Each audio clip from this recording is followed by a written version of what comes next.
Good evening. Hello, everyone. Hello to all around the world. This is again on behalf of the EAO, the Just Ask live on January 8th in the new year of 2024. Tonight, it's my great honor and great pleasure to welcome a friend here, but also a very, very well-known speaker and a scientific expert.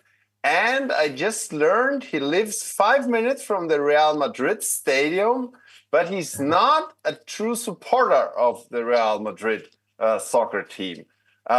Professor Gustavo Avila-Ortiz. Gustavo, it's an amazing pleasure that I share these 45 minutes here with you. My heartily welcome. Thank you, Stefan. It's a pleasure to be here. So, as you know, this is an interactive format. We would be more than happy to get in your questions. Also, if you are in the mood, type in where you're from. Type in which soccer club you are supporting, whatever you like. We already have people here from Venezuela, as I remember, also quite good soccer teams. We have people logging in from Poland. Hello, Witold. Great to have you here. We also have people from Norway here. Not so much soccer, I guess, more into the cold disciplines. So type in your questions. We have a true expert here from a scientific perspective, but also from a clinical perspective. Gustavo, let me quickly just introduce you. I mean, you are you started your career in Granada, obtained a PhD, then very, very early went to US, went to Michigan, Ann Arbor, stayed in US. You were a chair in Iowa, chair of periodontics, and then you went back to Europe. You are now in Madrid. You obtain your own private office, but you're still very much affiliated to many universities, still affiliated to Iowa University, as I learned, but also to Harvard University, and above all, you're one of the co-editors of the International Journal of Restorative Dentistry since last year, as I learned. And congratulations to that. So again, a very, very warm welcome. Thank you for joining this. And it's my pleasure to host this, Gustavo. Thank you, Stefan. Overwhelming introduction. Thanks. So tonight, my topic and my question to you, Gustavo, would be, what is your favorite ridge preservation procedure? And the background behind it is that you are a true expert. And I remember some years ago, both of us, we attended a consensus conference. I think it was in Spain. And you did all the background research and the review papers behind it. And I remember me telling you, Gustavo, I think soft tissue is the most important thing when you talk about extraction socket. And you said, Stefan, I'm not so sure. Maybe it's the closer of the orifice of the socket. And I learned that. And since then, I've been really doing this. Interesting enough, I did a case today, and I would like to show you what I did, Gustavo, and maybe get your take of what I did wrong or what I did right. So I took out a bicuspid today, and I figured I lost the buccal wall, flapped it a little bit, and this was the situation I have. And now comes my question to you. I won't show you what I did. But my question to you would be, and that's how I would like to introduce your very short lecture, which may also be very interactive because we could talk about this. So what would you have done? And what is your favorite ridge preservation procedure? Gustavo, please, we're looking forward. Thank you, Stefan. That's a very common situation that you show there. Raise your hand if you've never seen anything like this happening in your practice, even if you're very careful, taking a tooth out. So really, I think that the broader term that would encompass this conversation would be really management of the extraction site, because sometimes it's not only about preserving is about reconstructing, or is about considering whether we can do immediate implant placement or other type of therapeutic strategies. So let me just share with you a few slides on this topic to contextualize it, and feel free to interrupt me if you or the audience have any relevant questions as I go. So I think that for anything that we do, the first question that we should ask ourselves is, why is this important? Why is it relevant that I understand about this topic? In my mind, this is relevant because whether we like it or not, as a periodontist, one of my top priorities therapeutically, I've been trained to try to keep teeth, but we encounter situations in which, for different reasons, we have to extract teeth. And there are consequences to this type of intervention. You can summarize them in three main blocks: the impact that it has on the individual. Depending on the location and the number of teeth that are extracted, this impact on the quality of life can be very significant. The impact that it has on the remaining teeth in the mouth, mainly tooth migration, whether it's adjacent teeth or the antagonists, and ridge remodeling, what happens at the very local level. So when we look at the housing of the teeth, and particularly the alveolar ridge, we can clearly understand that if a tooth leaves its natural house, there are changes that are going to occur. And particularly because of the disruption of the connection of the periodontal ligament to the alveolar bone proper, and that lack of biomechanical stimulation, we know that there's going to be a process of healing, but also a progressive disuse atrophy, meaning that part of that bone that was tooth dependent is going to disappear, and there are going to be changes. But we also know that this process of atrophy doesn't progress at the same rate and doesn't have the same extent in every single socket. There are factors that influence this process. So when we talk about Gustavo, tooth maybe I extraction already alone, have a quick question for you. Go ahead. You talked about that there's an atrophy, and there was this big old question. Is the atrophy sort of biologically, because the alveolar proper has to go away because it's tooth dependent? Or is it a trauma thing because I take away blood supply when I take away the periodontal ligament? What is the science today, or what do we see today? Is it one of each, or is it a mixture of both? It's both. In some situations, particularly when we have very thin bone, the impact that inevitable resorption of the alveolar bone proper is going to be larger. But if we have a situation in which, for whatever reason, was a very traumatic extraction process, that subsequential inflammatory process may have a huge impact in the remodeling of the alveolar ridge or the remaining tissues. So in my mind, it is both. There's also an influence from different systemic factors. Patients are better healers than others. So depending on the situation, you may have a more important weight from one of these components compared to the other. Yeah, so let's talk about just taking a tooth out with no other intervention. So what do we know about those dimensional changes that occur after tooth extraction? So I had the pleasure to participate in this systematic review and meta-analysis that was published about 3 years ago. We did this at the University of Iowa.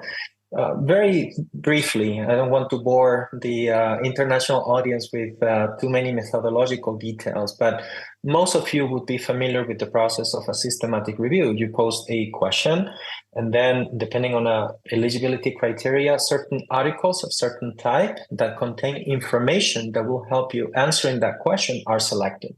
So in this study, we selected a total of 20 different publications, and we collected data pertaining to vertical and horizontal ridge remodeling that was measured either with direct clinical measurements or radiographic assessments.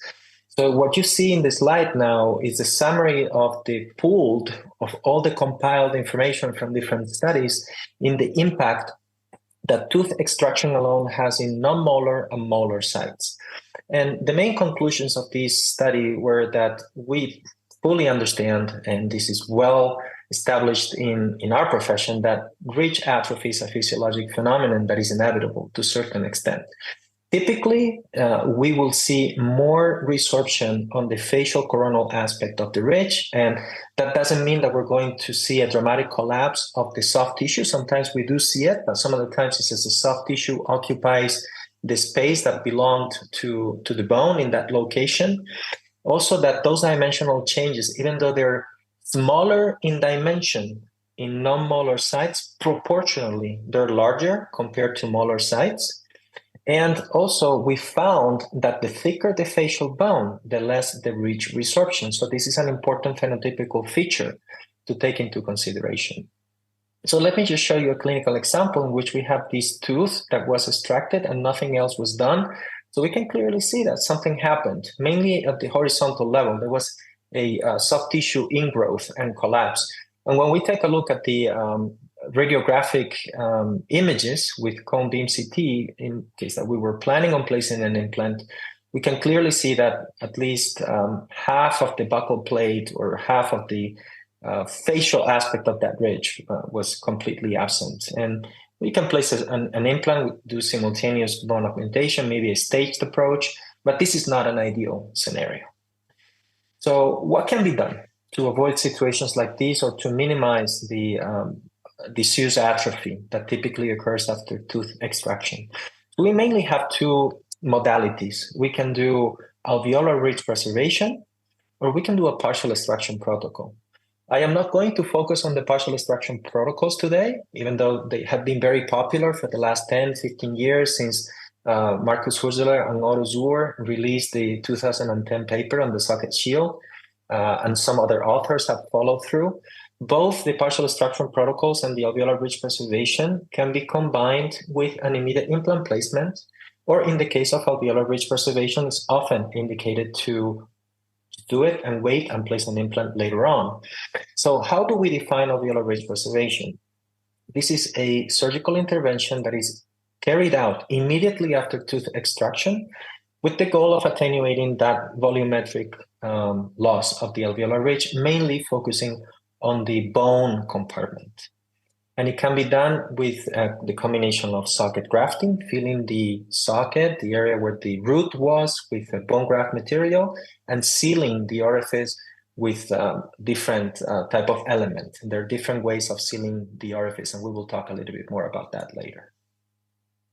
So this sequence, and this is a case that was shared by Dr. Emilio Couso Queiruga, who was a former student of mine and now is a faculty at the University of Bern, would depict the typical alveolar ridge preservation approach with delayed implant placement that many of us do and have been done for years in our clinical practice, right? We take the tooth out, minimally traumatic, we fill the socket with our bone graft material of choice, seal the socket, let it heal for several months, and then we can go ahead and place our implant, wait until the implant is integrated, and then deliver the final restoration. So now the question that we should ask is, okay, we know that this is an option for us, but how effective it is to doing nothing? And to answer this question, we also conducted the systematic review that you were talking about before when we gathered in the 15th European Consensus of the European Federation of Periodontology. And in this systematic review, a total of 25 clinical trials were selected, out of which 16 provided data to conduct a meta-analysis. And to answer this question, which is what is the effect of different modalities of ridge preservation performed immediately after tooth extraction in human subjects compared to tooth extraction alone. And really the most important information from this systematic review is summarized in this slide, in which we found that doing ridge preservation via socket grafting and socket sealing provides an additional benefit, or meaning less loss of about 2 millimeters in the horizontal dimension, 1.7 in the mid-facial aspect of the ridge, and roughly 1.2 on the mid-lingual. Part of this consensus also addressed one of the questions. Going back to this article again, I mean, 1.5 millimeter could be a lot, but could also be not a lot. Absolutely. Do you have numbers? Is it easier to place an implant, or does ridge preservation make it easier for me to place the implant at all. I mean, that would be a real patient outcome, right? Like sort of smaller the surgery or reducing the surgical time. Is there information we have about this? Yes, we do. We do have information, and that's a very good question, Stefan. I agree with you 100%. Just to contextualize where we're at, that was done about 4 years ago. That systematic review was published 4 years ago. So not much information to answer the question that you just posed was available at the time. And that's the reason why we didn't include it in that review. But today we have more information. And generally speaking, what we have found in our own studies that were conducted at the University of Iowa and other people that have looked into this, if we do alveolar ridge preservation, we can place implants avoiding ancillary bone augmentation in approximately 9 out of 10 situations. Whereas if we don't do anything, it's a toss. It's basically 50-50. Of course, it depends also on the criteria, and trends are changing in our profession. I remember the day when you and I were being initiated in implant dentistry, it was a little bit of over-engineering, right? Long and wide implants. And today we know that we don't always have to go that way. But generally speaking, ridge preservation is also effective to help the clinician placing implants, particularly in more challenging situations. Yeah, but so it's also helping the patient, right? Because we're today talking more about patient-reported outcomes, which may mean less surgery, less painful, and so on, which may also be important, maybe also less costs, right? Absolutely. 100% agree with you, Stefan. So going back to the slides, what would be the most effective approach? So this is a tricky question because we can look at this from a generic perspective, and there's clearly a recommendation from the experts that it should be a combination of socket grafting and socket sealing. And then the sealing can be done with an absorbable barrier. It can be done with a non-absorbable barrier. It can be done with a matrix, as you can see in the third picture, or it can be done with autogenous soft tissue. What seems to be clear is that a very aggressive advancement of the flap to achieve primary closure is not necessary. It can even be detrimental because we're displacing the mucogingival junction and we're being more traumatic, which can actually have an impact on the preservation of the tissues. So that doesn't seem to be a good option, right? Advancing the flap. But all these other modalities, they have been proven to be fine. We can achieve a good result with either sealing modality. And I think, I mean, that is a very good information for all of us, is because if you want to advance a flap during extraction, I mean, if ever you will close it, it will not stay closed. Let's be clear. So there's no sense in advancing it. I think that's a very, very important point. I just wanted to stress that. Yeah, when I started in dentistry, that was actually what most people tended to do, and now we know that it's not necessarily the best way to proceed. So the dual effect that we get from the socket grafting and the socket healing has a biological and a therapeutic rationale. What is it? So regarding the bone graft material, what we get is the use of osteoconductive scaffolds are going to help with the process of repair and new bone formation. But also, if you use biomaterials that have a slower biodegradability, they can exert a contact inhibition effect on the surrounding soft tissues, particularly when we have very thin bone that is mostly or largely going to be resorbed. The presence of a material that is not just a blood clot or granulation tissue in the early stages of healing is expected to help with preventing that atrophy, or at least attenuating it to a significant extent. And then the barrier membrane, as we discussed back in the consensus that you were mentioning about, it is critical because it provides compartmentalization to promote a more favorable healing environment. It minimizes bone graft extravasation and avoids the debris, food, and bacterial biofilm infiltration in the area, particularly in the early stages of healing, which are the most critical ones, right?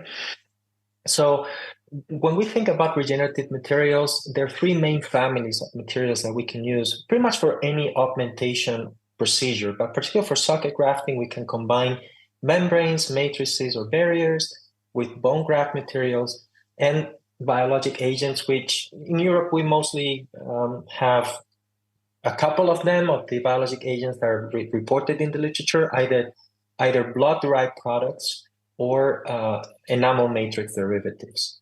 Hopefully down the road, we will have access to more biologic materials to be used in ridge preservation. So another very critical question that I wanted to bring up today to address this with a broad audience is us working in private practice always have the concern of cost effectiveness, right? And I wanted to share with the people attending this conversation between the two of us the results of a study that have been recently published in the Journal of Periodontology 2000. This is, to my knowledge, the first study on cost effectiveness, particularly in the area of ridge preservation. I had the great pleasure of working with Cheyenne Barucci, Lorenzo Tabelli, and others to prepare this manuscript. So our key question was to, aside for looking at complications, which is something that I'm not going to touch on today in the interest of time, what is the most cost-effective approach to doing ridge preservation? So we identified 36 randomized controlled trials, and we used US dollars back in 2020, which is when this study was done, even though it has been recently published, to look at that correlation in terms of vertical and horizontal ridge reduction after using different modalities of ridge preservation. So this is a complex graphic that I'm going to try to briefly explain. On the left, you can see the crestal horizontal changes, basically what the ridge does in the buccolingual dimension, and then the mid-facial vertical loss that is typically seen in that critical area of the alveolar ridge after tooth extraction. And then we have different colors, right? In light blue, we have allograft materials. In orange or yellow, we have alloplastic materials. Red is an assisted socket healing, so no other therapy other than tooth extraction. And then xenograft materials are in dark blue.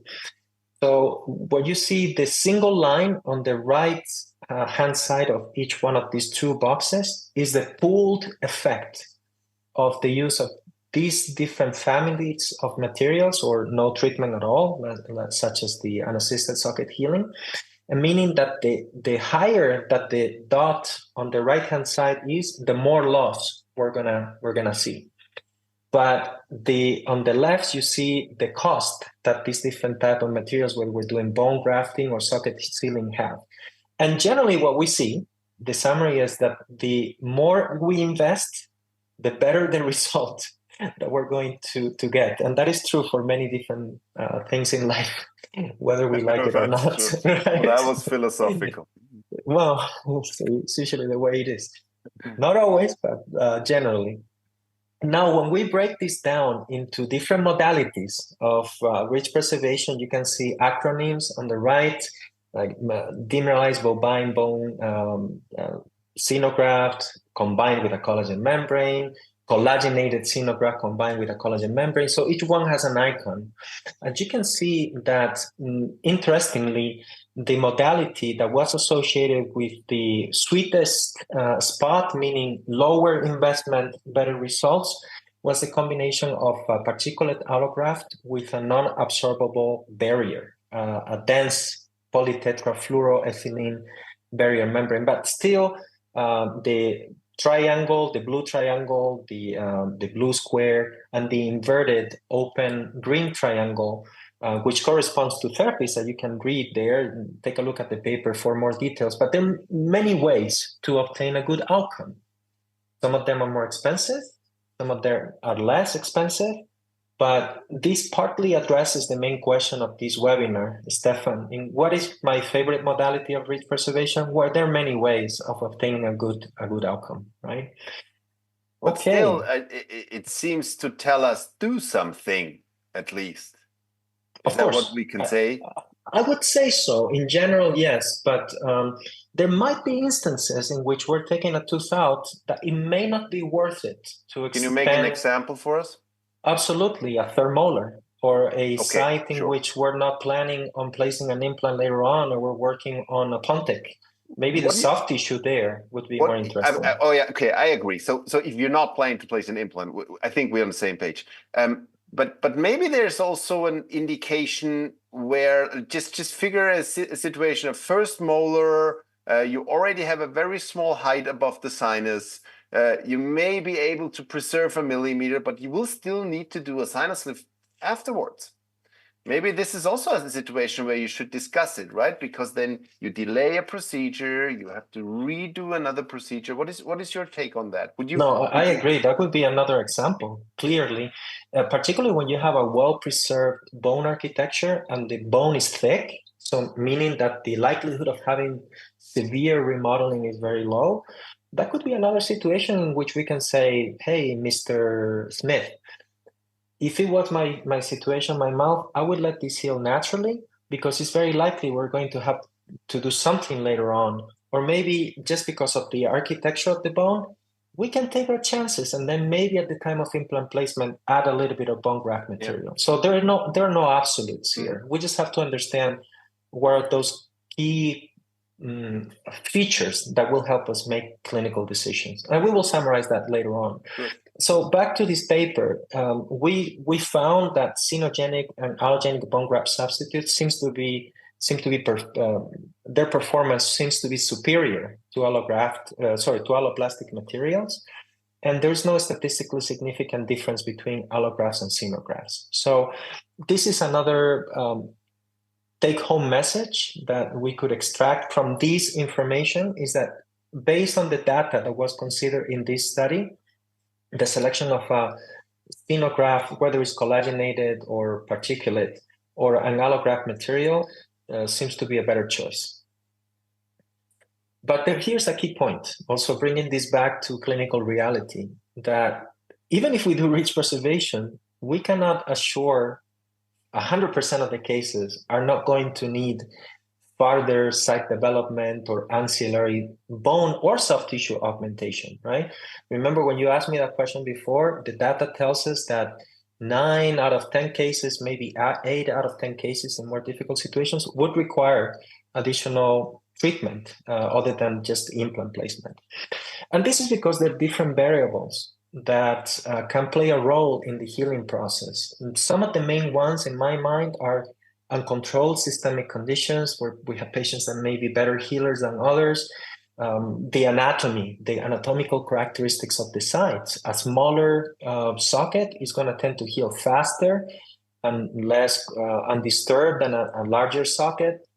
If we have a damaged site, such as the one that you showed in your clinical example, the healing dynamics of a site like that are very different from a site where we have good preservation of the bony architecture. And that brings us to one of the central topics of my research over the years, and what I think is more important, which are the local phenotypic characteristics. So I just want to bring up this study that was published in Journal of Dental Research. It's a randomized controlled trial. What we did was tooth extraction on single-rooted teeth and divided the population in 2 groups, extraction alone and no further therapy, or a ridge preservation procedure consisting of a particulate allograft, and this socket was sealed with a barrier made out of dense PTFE. So you can see here that we had 2 groups. We looked at different anatomical parameters, phenotypical characteristics, and we obtained 2 cone beam CTs, which were used to do a 3-dimensional reconstruction of the bone, one at baseline prior to tooth extraction and another one 14 weeks later. And what we learned is that the sites that did not receive any therapy other than tooth extraction, we lost about 16% of the bone volume. And most of this volume was concentrated on the most facial and coronal aspect of the ridge. And if we did ridge preservation, that effect was attenuated about half. So only 8% of the bone, but we still lost some bone. And again, these are averages, right? There are cases that, or situations in which we saw more loss, less loss, but it's very clear that, and this goes back to your question, that if we do ridge preservation, we significantly reduce the need for ancillary bone grafting. So as you can see here, 48% almost like 50% of the sites that did not receive ridge preservation required ancillary bone grafting, and only 1 out of 10 in the ridge preservation group. And this is published data, and it's very consistent across the literature.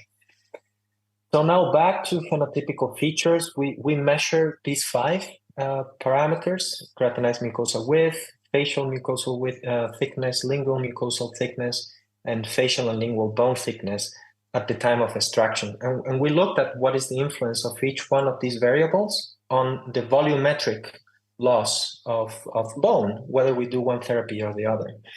And what we found is that the only variable that was statistically significant but was very, very strong in their statistical significance was buccal bone thickness. And when we put this in a more graphical way, we can clearly see that the thinner the facial bone, the greater the volumetric bone loss. And that affects both groups, whether we do ridge preservation or not. But you can clearly see that when we do ridge preservation, which is represented in blue here, the effect of resorption was attenuated, right? So this is, for me, one of the key points, is whether we have a thick or a thin bone phenotype. When we have a thin bone phenotype, we should expect to see significantly more resorption, whether we do ridge preservation or not, but particularly if we do not.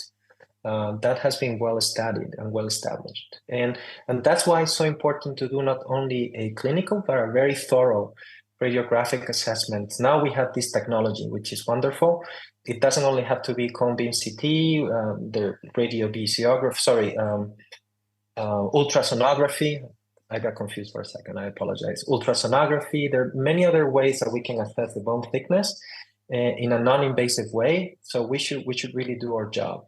And the other critical point, and this ties very nicely back to your clinical example, is whether we have an adequate architecture of the bone or we have a defect, because that should change the approach in my mind. And the consequences are very different. It's not the same to have a situation like this.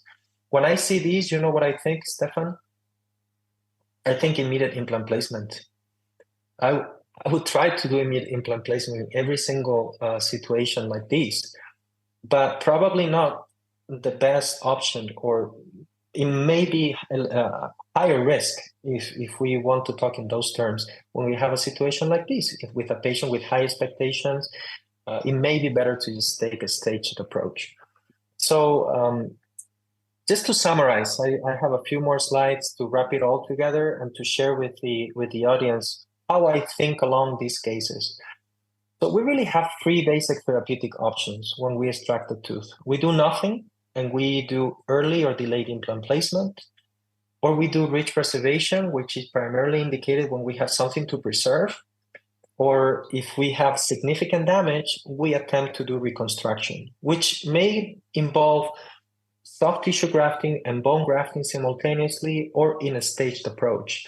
But thinking reconstruction is what applies when we have extensive damage, in my mind. And then we can do immediate implant placement, or preferably, if we have to reconstruct a lot, delayed implant placement.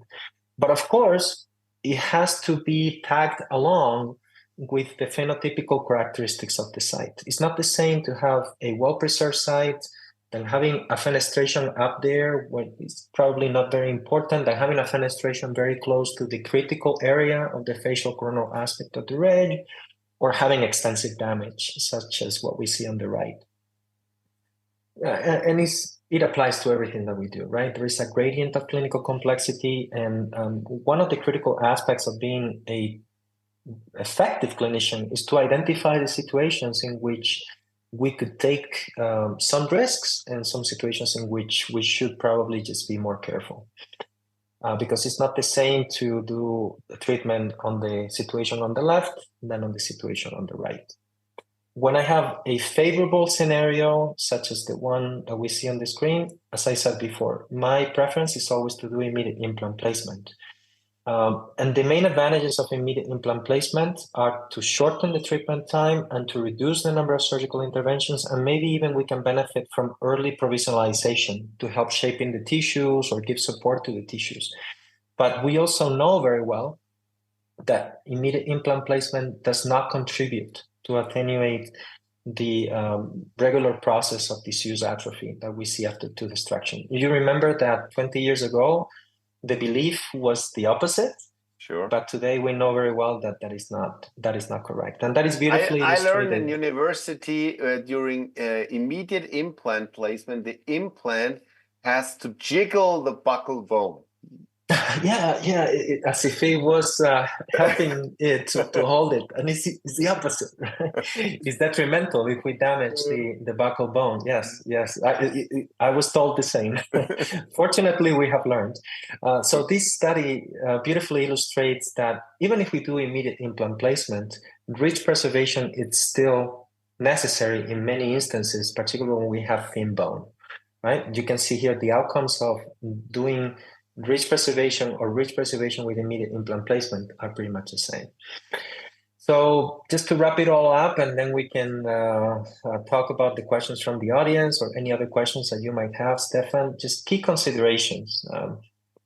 First is that we have to do a minimally traumatic tooth extraction. It is important to preserve the tissues. Whatever we have is worth it.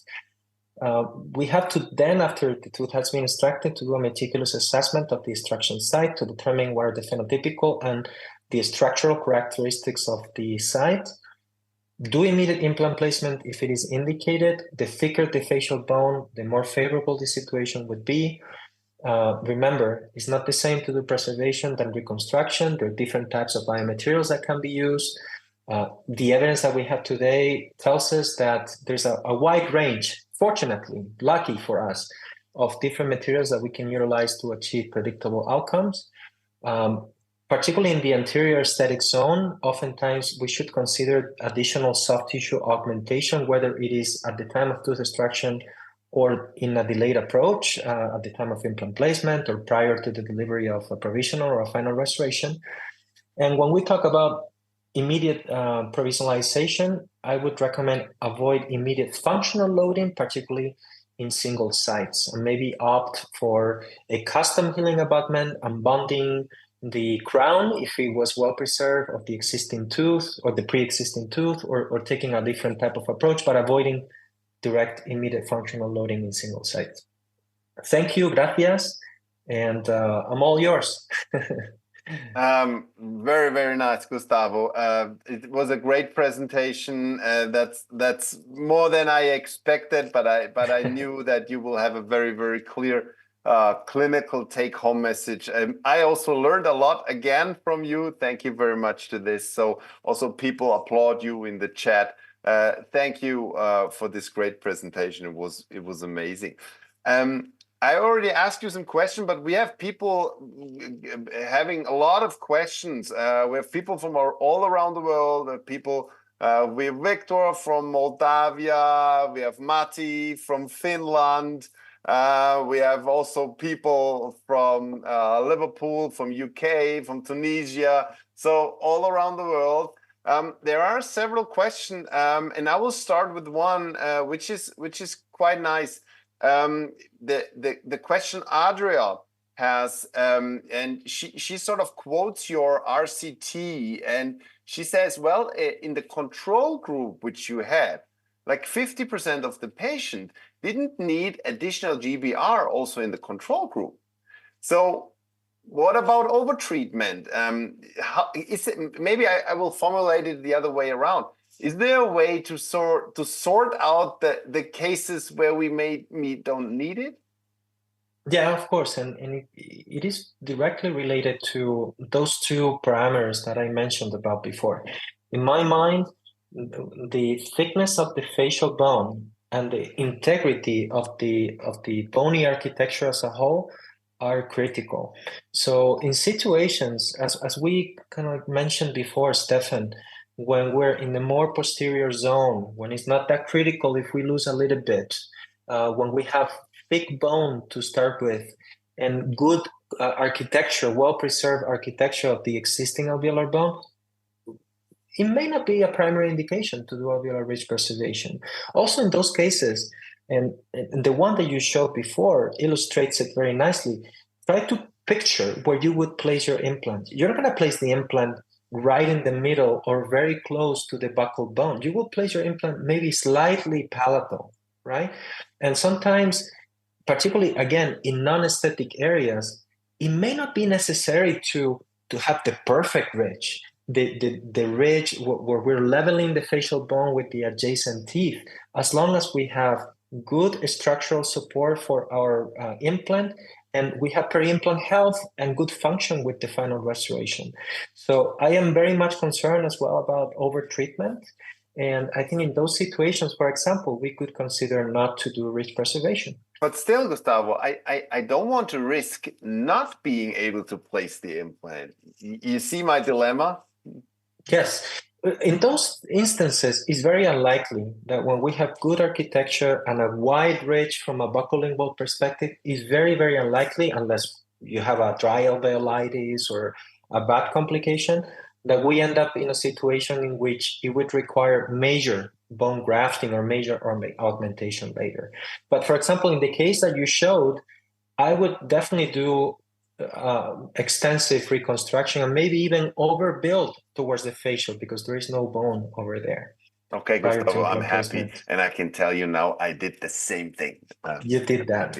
Wonderful. So thank you for that answer.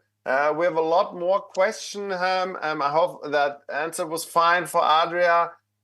We have a question from Dr. Arn. Is there a reason why alveolar resorption is higher in posterior teeth? That's a more like a scientific question. Is it because the socket is larger, or is there any more like genetical or biological reason for that? Yeah, I don't think that we can point at specific genetic or biological reasons.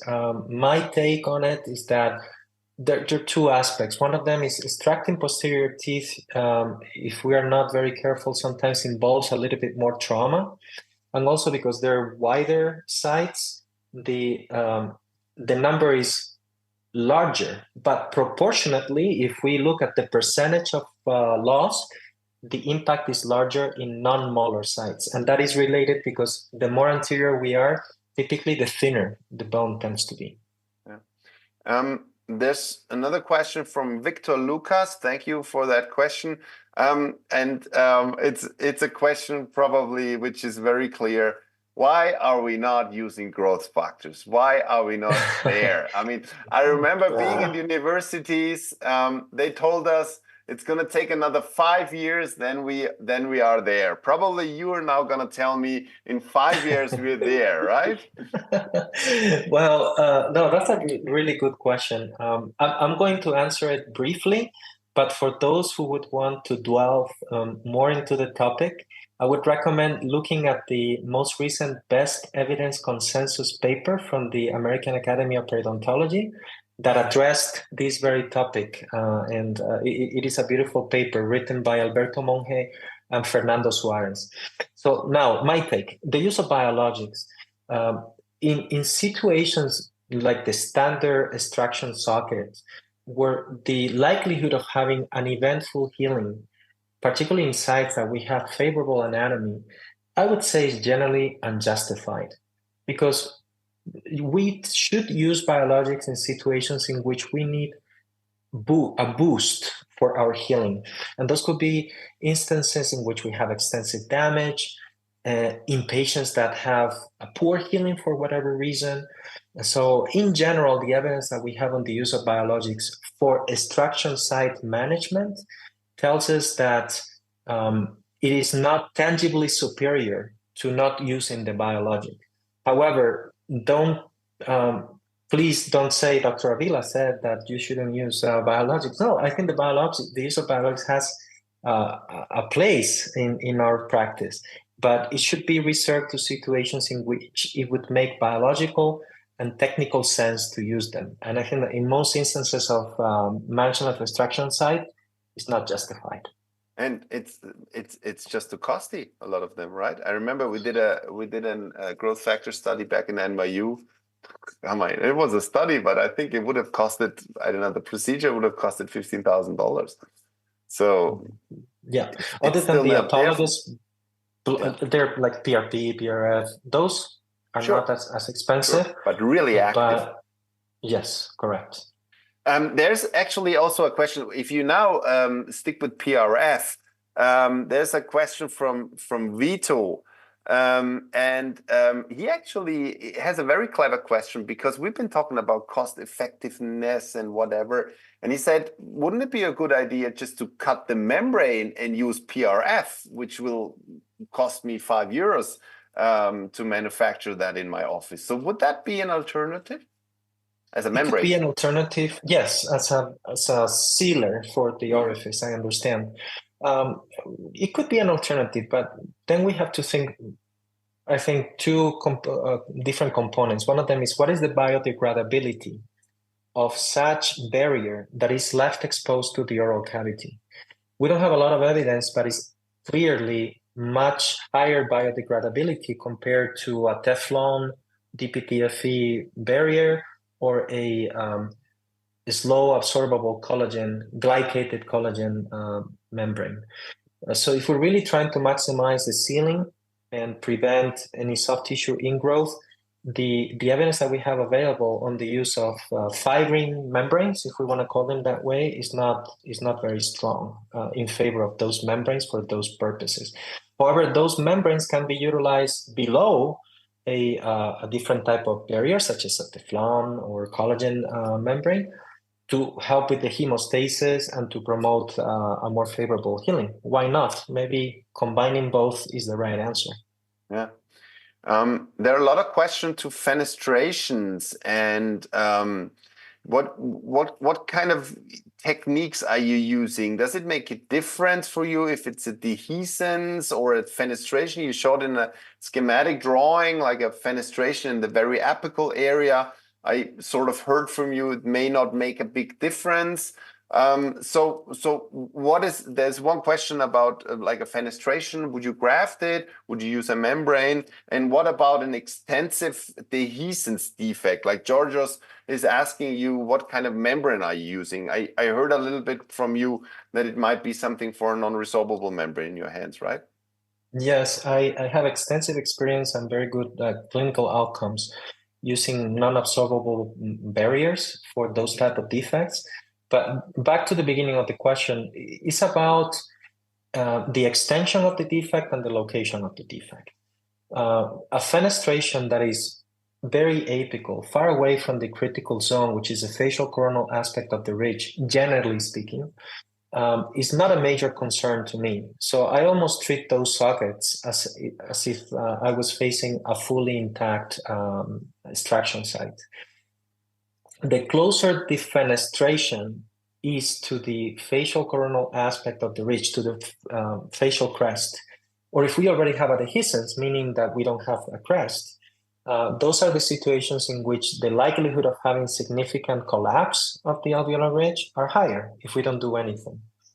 And particularly if you're in the aesthetic zone, we need to think of those defects as defects that need to be reconstructed. We can combine immediate implant placement or not.